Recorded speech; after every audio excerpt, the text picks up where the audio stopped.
రాష్ట్ర వ్యాప్తంగా deputy CM Pawan Kalyan జన్మదిన వేడుకలు ఘనంగా జరిగాయని విజయవాడ పశ్చిమ నియోజకవర్గం మహిళా నాయకురాలు తిరుపతి అనుష అన్నారు. విజయవాడ పశ్చిమ నియోజకవర్గంలో పేదలకు చీరలను పంపిణీ చేశారు. పవన్ కళ్యాణ్ వంటి నాయకుడు జన్మదిన వేడుకలు ఆ నాయకుడు ఎన్నో జరుపుకోవాలని అంటున్న తిరుపతి అనుషతో మా correspondent Raj Kumar face to face.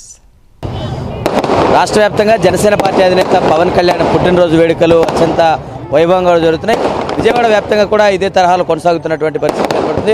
Vijayawada పశ్చిమ నియోజకవర్గంలోనూ చాలా వైభవంగా ఇక్కడ జనసేన పార్టీ అధినేత రాష్ట్ర ఉప ముఖ్యమంత్రి పవన్ కళ్యాణ్ జన్మదిన వేడుకలు జరుగుతాయి.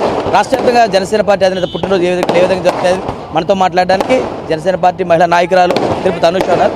చెప్పండి, పవన్ కళ్యాణ్ పుట్టినరోజు వేడుకలు ఏ విధంగా జరుగుతున్నాయి, ఏంటి ప్రధానంగా? అంగరంగ వైభవంగా జరుగుతున్నాయి. మరి 3 రోజుల క్రితం చూసుకుంటే మరి వినాయక చవితి ఎలా జరిగిందో మరి ఈరోజు మా దేవుడు కూడా, మా అధినేత పవన్ కళ్యాణ్ కూడా మాకు దేవుడు, ఆరాధ్య దైవం. ఈరోజు పుట్టినరోజు పశ్చిమ నియోజకవర్గంలో ప్రతి ఒక్క డివిజన్లో కూడా వాళ్ళకి తాహతు తగ్గట్టు ప్రతి ఒక్కళ్ళు కూడా అంగరంగ వైభవంగా జరిగింది.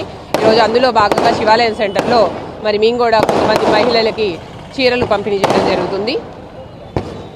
ఇప్పుడున్నటువంటి పరిస్థితుల్లో పవన్ కళ్యాణ్ పుట్టినరోజు వేడుక అంటే గతంలో బైక్ ర్యాలీలు లేదంటే కేక్ కటింగ్లు వీటికి, కానీ ఇప్పుడు పూర్తిగా కూడా సేవ చేయాలనేటువంటి ఒక నిర్ణయం అధినేత ఏదైతే నిర్ణయం తీసుకున్నారో రాష్ట్ర ప్రజలకు సేవ చేయాలని, అదే తరహాలో జనసేన కార్యకర్తలు నాయకులందరూ కూడా ఇదే విధానాన్ని ఎంచుకోవడం ఎట్లా చూస్తారు? మరి రాజుని బట్టి రాజ్యం ఉంటుంది, ప్రజలు ఉంటారు. మరి మా రాజు నిస్వార్థంగా సేవ చేసే గుణమే కాబట్టి మాకు కూడా మరి ఆటోమేటిక్గా మరి ఎప్పుడు కూడా ప్రజల్లో ఉండాలి, ప్రజలకి సేవ చేయాలి, ప్రజల్ని ఎప్పుడూ కూడా ఏ ఆపదలు ఉన్నాయా వాటి నుంచి రక్షిస్తూ వాళ్ళకి అండగా ఉండడమే మా బాధ్యత. మా పవన్ కళ్యాణ్ గారు చెప్పిన మాటల్లోనే మేము కూడా నడుస్తున్నాం. ఉన్నటువంటి పరిస్థితుల్లో ప్రతి ఒక్క నాయకుడిని కూడా ఏదైతే కేడర్ నుంచి అంటే మెంబర్షిప్ లీడర్షిప్ ఏదైతే మీ నాయకుడు ఒక నిర్ణయం తీసుకున్నారో ఆ నిర్ణయానికి అనుగుణంగా ఆ విధానాన్ని ఎట్లా చూస్తారు? ప్రతి ఒక్క కార్యకర్తను కూడా నాయకునిగా తీర్చిదిద్దుతా ఉన్నారు పవన్ కళ్యాణ్ గారు, విధానాన్ని ఎట్లా చూస్తారు? అసలు నాయకత్వం అంటేనే ఒక నాయకుడు వెనకాల నాయకత్వం, ఒక పిలుపు ఇచ్చాడంటేనే ఒక నాయకుడు వెనకాల వేల మంది రాదు. మరి ఆయన చెప్పింది కరెక్టేగా, మెంబర్షిప్ నెంబర్ అని చెప్పి కరెక్టే కదా సార్ చెప్పింది కూడా, అదే మేము కూడా నమ్ముతున్నాం. ఒక నాయకుడిగా లక్షణాలు మనలో ఉంటే కళ్యాణ్ గారు చెప్పినట్టు కళ్యాణ్ గారు గుర్తిస్తారు.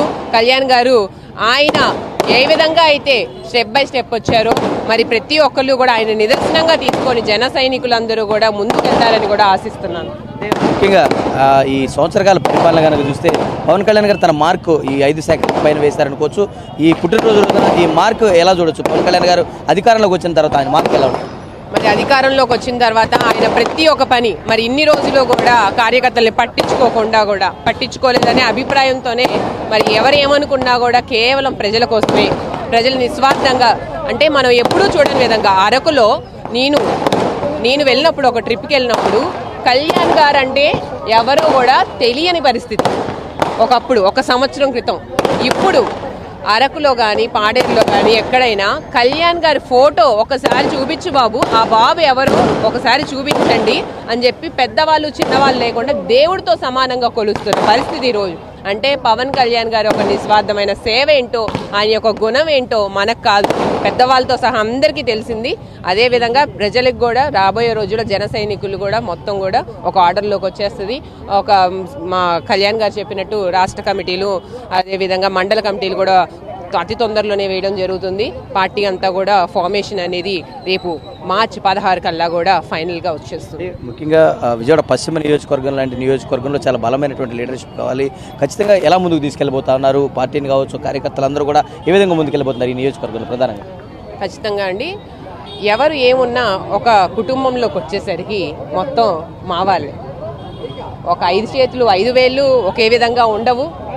అదని చెప్పి ఒకే ఫ్యామిలీ కాకుండా పోము, అందరూ ఒక తాటి మీదకి వస్తారని అభిప్రాయపడుతున్నాము. ఖచ్చితంగా మా పవన్ కళ్యాణ్ గారంటే ముందు పశ్చిమ నియోజకవర్గంలో పిచ్చండి. ఎంత కొట్టుకున్నా కళ్యాణ్ గారి బర్త్డే ఆగదు. కళ్యాణ్ గారు చెప్పిన మాట తూచా తప్పకుండా చేసే వాళ్ళు ఎవరైనా ఉన్నారంటే పశ్చిమ నియోజకవర్గం వాళ్ళే. ఖచ్చితంగా సార్ ఏదో ఒక మంచి డిసిషనే తీసుకుంటారని అభిప్రాయపడుతున్నాం. ఎవరిని ఇచ్చినా కూడా ఒక పార్టీ లైన్లోకి వచ్చేస్తారు అందరూ అని తెలియజేస్తున్నారు. ఇది మొత్తానికి జనసేన పార్టీ అధినేత రాష్ట్ర ఉప ముఖ్యమంత్రి పవన్ కళ్యాణ్ జన్మదిన వేడుకలు అత్యంత వైభవంగా జరుగుతున్నాయి. ఎవరు ఎలాంటి నిర్ణయం తీసుకున్నా సరే పార్టీ ఇచ్చినటువంటి డైరెక్షన్ ఖచ్చితంగా కూడా పాటిస్తామంటూ కూడా జనసేన నాయకులు తిరుపతి అనుష చెప్తున్నటువంటి పరిస్థితి. కెమెరా పర్సన్ సురేంద్రతో రాజ్ కుమార్, ప్రైమ్9 న్యూస్, విజయవాడ పశ్చిమ నియోజకవర్గం.